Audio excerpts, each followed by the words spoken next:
Milango 9 ya kibali kwenye maisha. Mlango wa kwanza wa kibali kwenye maisha, kutenda kwa ubora au excellence, kufanya kazi kwa ubora au kutenda kwa ubora, ni mlango wa kibali kwenye maisha. Mwanzo sura ya 4 mstari wa 1 mpaka wa 7. Iwe ni kazini kwako, ofisini kwako, fanya kwa ubora. Kila unachokifanya aim kufanya kazi kwa ubora na kuwa na matokeo mazuri. Huo ni mlango wa kibali. Na hapa ndipo watu walioka wanakwama. Hii ni kanuni ya jumla. Hata mtu kama hajaoka akifanya kwa ubora atapata kibali. Adam akamchua Hawa mkewe. Mwanzo 4:1. Naye akapata mimba akamzaa Kaini, akasema nimepata mtoto mwanaume kwa Bwana. Akaongeza akamzaa ndugu yake Habili. Habili alikuwa mchunga kondoo na Kaini alikuwa mkulima ardhi. Ikawa hatimaye Kaini akaleta mazao ya ardhi sadaka kwa Bwana. Kwa hawa watu wawili na mbele za Bwana kutoa sadaka. Kaini yeye ni mkulima. Kwa kama ni mkulima tutegemea yeye ataleta kwenye kazi yake. Akaleta mazao ya ardhi kwa Bwana. Habili naye akaleta wazao wa kwanza wa wanyama wake na sehemu zilizonona za wanyama. Bwana akamtakabali Habili na sadaka yake. Angalia sadaka ya Habili kwenye mstari wa 4. Habili akaleta wazao wa kwanza wa wanyama. Habili ndiye mtu wa kwanza kupata ufunuo wa kutoa sadaka ya malimbuko. First fruit. Akaleta wazaliwa wa kwanza wa wanyama wake, akatoa sadaka ya malimbuko. Maandiko yanaonyesha kwenye Biblia mtu wa kwanza kutoa sadaka ya malimbuko ni Habili. Na haionyeshi kama kuna mahali Mungu aliagiza, alitoa kwa ufunuo. Mara nyingine kibali kinahitaji ufunuo. Tofauti ya Habili na Kaini, sehemu zilizonona za wanyama na wazaliwa wa kwanza. Neno nona linaonyesha ubora kwa alichokitoa. Bwana akaikubali ile sadaka ya Habili. Kwanza akamkubali Habili, pili akakubali sadaka. Huwa naambia kabla ya Mungu kubali sadaka yako, anakubali kwanza wewe. Moyo uliotoa sadaka unakubalika kwanza kabla sadaka. Kwa kilichokubaliwa cha kwanza ni moyo wa Habili. Baada hapo ni sadaka ya Habili. Mstari wa 5. Bali Kaini hakumtakabali wala sadaka yake. Kilichokataliwa cha kwanza ilikuwa ni Kaini, moyo wake. Baada ya hapo sadaka yake. Kwa Mungu anakubali kwanza moyo, baada hapo sadaka.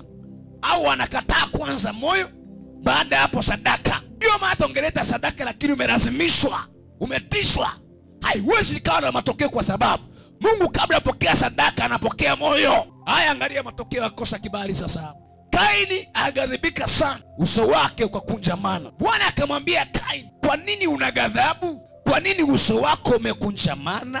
Haya ni matokeo ya kosa kibali. Watu wakikosa kibali wanajaa ghadhabu ndani. Watu wakikosa kibali wanakuwa na wivu mara nyingine pia.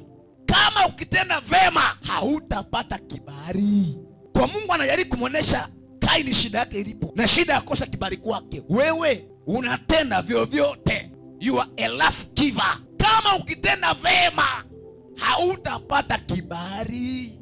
Usipotenda vema, dhambi iko inakuotea mlangoni, nayo inakutamani wewe, walakini yapasa ushinde. Kutenda kwa ubora kwenye kile eneo la maisha ni mlango wa kibali. Uwe ni mwimbaji, jifunze kufanya kwa ubora. Uwe ni mwalimu, jifunze kufanya kwa ubora. Uwe ni mwinjilisti, learn ubora. Uwe ni mfanyabiashara, jifunze kwa habari ya ubora. Wewe hauna customer care na wateja, unamzivu vyovyote. Au kesho arudi umemloga au. Wateja wanakuja, waoneshe customer care. Ongea nao vizuri, onesha lugha nzuri, utawajengea kukubali ndani ya mioyo yao. Umeachiliwa kwa mtu, tenda vema. Fanya kwa ubora. Ukifanya kwa ubora utapata kibali machoni pa watu. Ni hao sikie leo kwenye nyumba ya mtu. Fanya vizuri. Yusufu alipokuwa kwenye nyumba ya Potifa, alihakikisha kila kitu kimekaa kwenye mpangilio wake mzuri. Kwa yule baba bwana wake akija anamwambia, "Hey, mbona kile kifanya kinaenda sawa sawa?" Akawa anamwongeza viwango. Kibali kitakuinua zaidi. Kibali kitafungua milango zaidi. Kibali kitakupa kuaminika zaidi. Haleluya. Umeachiliwa kwenye ofisi ya watu. Fanya kazi kwa ubora. Weka mahesabu vizuri ya kazi sawa sawa. Hakuna mtu anafanya kazi kwa ubora akosa kibali. Hata kama ni ofisini, hakuna bosi ambaye anaelewa mtu ambaye atamweka lakini haeleweki. You don't deliver. Hauna output. Ana tungeomba namna gani? Utapata kazi, utafukuzwa kesho. Utapata nyingine, hauta deliver. Dunia inatafuta watu wenye ubora. Kama ni mwimbaji mwenye ubora, dunia itakutafuta. Na Mungu atakutafuta ubora. Unahitaji kazi kwenye interview, ongeza ubora. Dunia inahitaji watu ambao ni bora. Kama wana ubora, kazi zitakufuata, waajiri watakutafuta. Ongeza ubora. Dunia inahitaji watu bora, waajiri wanahitaji watu bora, hata Mungu anahitaji vitu bora, sadaka zilizo bora. Malaki sura ya 1 mstari wa 8. Tena mtoapo sadaka aliye kipofu. Kumbe kwenye matoleo kuna sadaka nyingine vipofu, hazina macho. Na mtoapo sadaka aliyo vilema. Kuna sadaka wengine hawana miguu, vilema, wagonjwa. Kuna sadaka nyingine zinauma, ziko ICU. Yaani unaenda sadaka nisani, kumbe sadaka hiyo iko ICU. Haya, mtoreri wali wako, je, atakuwa radhi nawe? Hiyo sadaka mpelekee liwali, rais au kiongozi, ataikubali hiyo sadaka au atakubali nafsi yako? Unaona, kuna sadaka kukubalika, kuna nafsi kukubalika, asema Bwana majeshi. Kwa Bwana anahitaji mtu ambaye ni bora.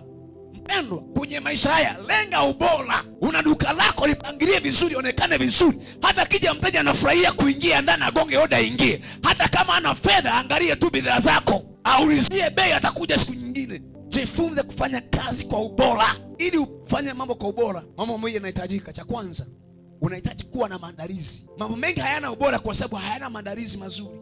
Kwa ubora unahitaji maandalizi, preparation. Ubora unakutaka kuwa na maandalizi mazuri ya kutosha. Have preparation. Namba 2, unahitaji kujifunza. Ili ufanye kazi kwa ubora, unahitaji kujifunza. Learn. Ni mwimbaji unataka utoke, angalia waliotoka wanafanyaje. Ni mhubiri ndo tunaanza kama hivi. Learn, jifunze. Ubora unahitaji maandalizi. Pia ubora unahitaji kujifunza. Kuna jambo haujui, learn. Sio kila mtu ameitwa kuwa mhubiri wa madhabahu na kuwa mwinjilisti. Wengine wameitwa kuwa wafanyabiashara wakubwa. Jifunze kwa wafanyabiashara wakubwa. Sio wote wameitwa kuwa wahubiri na wainjilisti. Wengine wito wao ni kuwa viongozi wa kisiasa. Learn.